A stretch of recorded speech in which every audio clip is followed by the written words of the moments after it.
Hey everyone, welcome back to my channel and thank you for being here with me today. This is a collective message for everyone. So this is a spiritual message that universe wants to get out to you. So if you have clicked on this, chances are there's something good in here for you, something that's going to help you along your journey. Before I begin, please subscribe to the channel if you haven't already. I'll love you forever if you do. It would mean a lot. So thank you so much for being here and of course being a part of my YouTube fam. Now, this is going to be a little pyramid reading, and I'm really going to be looking at what's culminating in your life here. So call it synchronicity, call it fate. You've been brought here for a reason. And there's a lot of structural changes that are happening within you, whether you're aware of it or not, in your day-to-day life, in your career, in your love, whatever it is that you've got going on, right? And I want to start this reading off by looking at the bottom row. And what we have here is there's a lot of stresses that have been coming into your life. And you can see that I'm really drawn to that Queen of Swords straight to the Hangman. And there is some sort of words that you've been waiting for. Or there's a conversation that needs to happen, but it's been a long time coming. The Queen of Swords faces the Hangman. Or it's a conversation some other person or some other energy might not be ready for at this very time. So I'm getting some of you are caught in a bit of a limbo phase, and I'm getting it's a stressor. It's agitating you. But I feel like this Hangman, it's just sort of left you in a state where you're like, what's going on? You might have been ghosted. You might have not heard back from a certain person or a certain party. And this is something you keep thinking about. But it's almost like Spirit wants to tell you, the more you keep thinking about it, the more you keep putting pressure on it, and you're trying to make it happen faster than it needs to. Sometimes things need to happen in their own time, you know. It's hard. I know it's hard. We want them to happen sooner. And, you know, just being in that kind of energy, it really sucks, but sometimes it's a blessing in disguise. Like if there's, you know, there's always two sides of the coin. You can pick the negative side or you can pick the positive side. The negative side is going to make you feel all sorts of things that aren't very nice. Positive side might make you feel good things, might make you feel more hopeful, might make you feel more optimistic, might make you take more initiative. So I want to say that there's that situation here, and you really have to trust the timing of the universe, and you have to trust yourself with this. And it's almost like you have to go easy on yourself, because there's a lot of you that have put, especially like mentally, I'm getting that you've picked things apart, and there's a criticism that's coming here. So this is you critiquing your inner child here. Queen of Swords is critical. Okay, she's super vigilant. She's hyper vigilant. And I get that you've been really critical about this, and it's almost like you're nagging. Some of you are nagging yourselves, but it's not in a good way. It's not in a constructive way. Or you're nagging this other person to be, do, say what you want them to do. But there's someone here who's not in an energy, who's not ready. The Hangman isn't ready. Or it's like there's someone here who doesn't believe in themselves enough. So I'm getting something about beliefs that's coming up. You're critiquing your own beliefs. It could even be someone around you critiquing your beliefs. Either way, I'm getting a heavy criticism here. And so you guys just need to lighten the load. I mean, we all go through it. You know, and the Two of Wands is here. It's reversed. It's something about not having options. Some of you feel a bit blocked. You're not knowing where to go. I don't know if this is social media. When I see the world, I think worldly connections, right? I think of what you see online, what you see on one side of the coin. Remember, there's always two sides. So I feel like some of you, the world around you, this could be your environment, this could be where you work, the family that you're in, the social media pages that you follow. This is your diet, guys. Like, diet is not just food alone. Diet is what we take in, what we listen to, what we read. You know, it's what we feed ourselves mentally, physically, spiritually. And a lot of you are just, you're out there, and Spirit wants to tell you you're only doing a handful of things, or you could be doing more, or you're kind of limiting yourself, because Two of Wands, the option card, is reversed. It is the card of taking chances, and it is the card of making things happen, but it's reversed. Okay, there might not be movement right now, and hence why you're feeling that 9, but this is a heavy load to bear, this bottom row. And you know, there's a lot of things happening right now in the world, astrologically speaking as well. And there's a heaviness, because the 9 of Swords is that adversity, right? It's the stressor. But the 9 is also an ending. So I don't know if some of you have had some sort of ending here, with a person, a connection, an ending in your life recently that has caused these stresses. But let's look at it as the foundation of what it's going to culminate to, that you're going to build up from here. And I feel like there's hope. I feel like I'm getting a little bit emotional as I say this, but there's some of you out there and you feel like there's no way you can turn, or that you feel like there's no option, but there is. A 9 is always transformational. A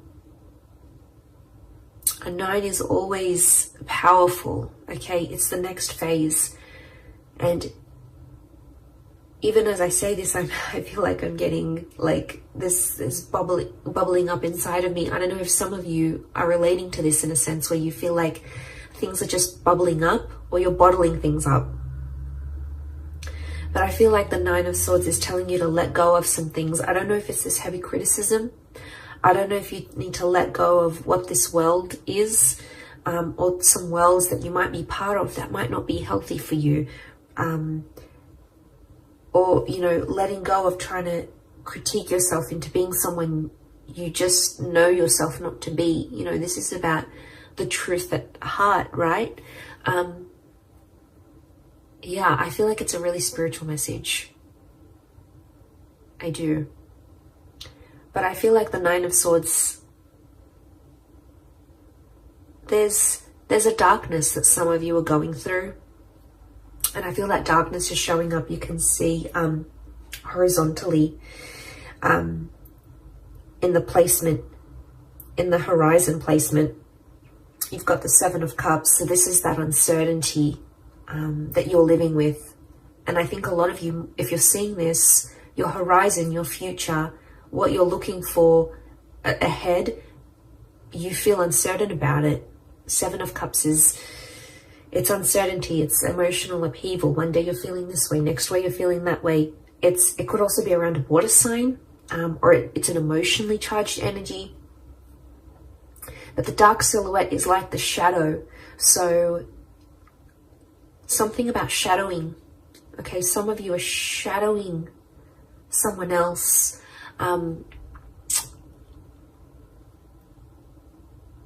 Okay, or you feel like you're in the shadow of your life. You could feel like you're in the passenger seat of your own life. You're not in the driver's seat of your own life. Some of you need a kick up the bum here. You need motivation, and you need to work on that inner gratitude, because you have so much around you, so much to be grateful for, so much to live for, so much to do and be and experience and have and manifest. But I feel like on the horizon, this 7 of Cups energy, I think it's about organizing yourself, your thoughts, organizing your emotions. And that's not always easy to do. But you know what the 7 of Cups reminds me of? A vision board. I actually need to do my vision board soon. That reminds me. It's been in my mind for a while now. And I'm not surprised it's come up in this reading. visualization and manifesting work hand in hand with each other, okay? As someone who uses this and has manifested so much in my life, I can only speak of its merits. I'm telling you, create a vision board on your computer, on your phone, print it out, put it wherever you need to put it, keep it in your thoughts, keep it in view, because this is going to help settle out that Seven of Cups energy. And it's going to filter out when you look at the vision board, you'll know this is what I'm leaning towards more. This is what I keep looking at. This is what I keep looking up online. This is what I keep seeing in my day-to-day life. It's interesting how the universe will converse back to us through our desires. But there is a sifting of emotions that needs to take place. I don't know if it's the conversation with the Queen of Swords that you're waiting for. And then it's like, oh, I'm going to have that conversation and then I'm going to know how I feel. It's almost like the feelings have to come before that conversation. And it could be inner dialogue, right? It could be what you're saying to yourself, not necessarily what you and someone else is saying from each other.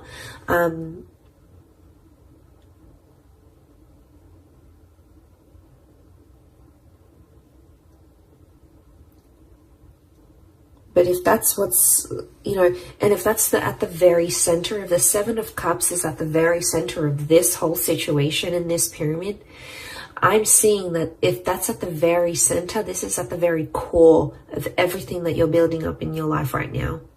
And your emotions, this Seven of Cups energy is at the very core of that. So there's some work, there's some sifting. There's some sifting and sorting and organizing and decluttering and compartmentalizing that needs to happen here. And we all have different things that work for us. But I'm passing on the message. I'm letting you know that there's something you need to work on here. We all do. We're all a work in progress. Okay, we're all Michelangelos. We all need to carve the best version of ourselves here. So just think about that. I think Spirit is drawing me towards that for a reason. I think for a lot of you, the Four of Cups in a past placement on the left is telling me there's an epiphany or a realization from your past that's going to help you. And it's a surprise. It's a blessing in disguise. It's something that could come unexpectedly, an unexpected turn of events. It is from the hand of God, so the universe, Spirit, your guardian angels, your protectors. There is a benevolent energy, but it could come from your past somehow. It might be a past life connection. It might be some opportunity that's coming from the past that feels familiar. It could even be a deja vu moment that sparks that epiphany that's going to help you with the core, which is the Seven of Cups.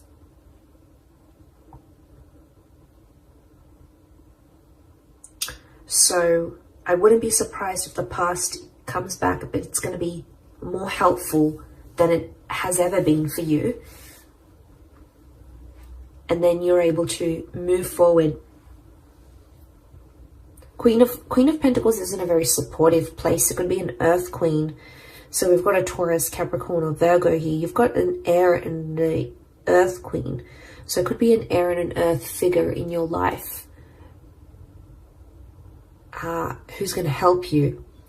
I'm getting support when I look at the Queen of Pentacles here. I feel like she's in a supportive role or a supporting role. You've got a bit of luck next to this person, or they're going to bring you a little bit of luck that's going to change things here for you.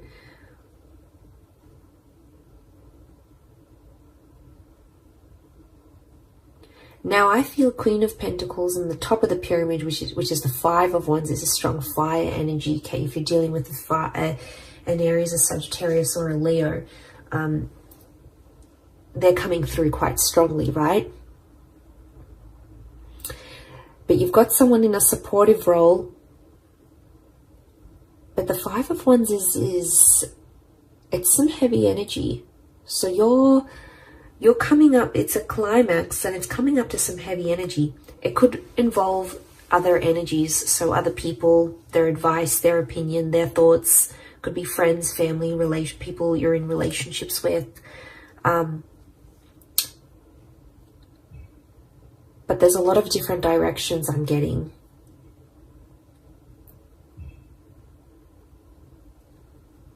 So I'm getting there's something here that you know truly resonates within your heart, and it's a direction you know you want to go at. But I'm getting the universe is sort of testing you here through these people, because there's people here who won't agree with you, or won't believe in you, or won't say things that will uplift you, because they're in a different place. They're in a different direction. You're zigging, they're zagging. So there's a mismatch of frequencies happening here. And it's going to bring a lot to light. It doesn't have to be a negative experience. I just think the Five of Wands it is an argumentative energy, but look, all their wands are so different and they're pointing at different directions, and it's not a cohesive energy. So what that's telling me is that there's only so much of people's energy that you can take on here. And the only way to grow, you have the tree of life. You have the tree of life in your reading. The only way to grow is to do it from within. And I think this is a very powerful reading. I don't think I've gotten this emotional in a reading for a long time. But I feel like I'm feeling the weight of people's energies. And I think in where we're at energetically, that Five of Wands is super powerful, because I feel like there's a lot of people's energy and it's just dampening you. It's not letting you be the best version of yourself. It's not letting you be truthful to who you are and where your heart wants to take you. So I think it's going to illuminate a lot. I do. You've got the Star of Creation, so I feel like a lot of you are in that creative process. You're in the creation process of creating. And I feel like there's other energies around you that the universe is trying to show you just how much things are changing, and just how much people no longer maybe align with what you're wanting, with where you're at, with your energy, your frequency, your vibration. And that's okay. It's not a bad thing, because to get to the Nine of Cups, which is the wish card, okay, which is having everything your heart's wishes, dreams, spirit desires, you have to go from the 7, you need to go to the 8, and you got to go to the 9. And what is 8? 8 is the soul searching card. So consider this reading a big sign for you to go out there, go forth and do that soul searching for you. And it doesn't matter what people say or think they know or know what they think. All that matters is that you're doing with what's in alignment with you, what's truthful to you. And you know, that's big. I really feel like that's a big sign for you. And I feel there's something within you here that's going to spark a change, and I hope this reading is it. I hope it needed to reach you. It's a spiritual message more than anything, for sure, but you know, if you've clicked on it, there might have been something here for you. And I'm glad I got to put this message out, because I think a lot of us needed to hear it. I needed to hear it myself. So I hope in me sharing this message, it has helped whoever's out there on the other side watching and going through this kind of energy. Know that you're not alone, and know that you have support, and know that you are being protected here. You've got the hand of God here, so you've got divine intervention. So you've got someone looking out for you here. So that's really nice to see. But I'm going to leave it there. So I do hope this reading has been helpful. Much love to everyone out there. Don't forget to subscribe, hit the like button as well. Thank you everyone, and until next time, bye for now.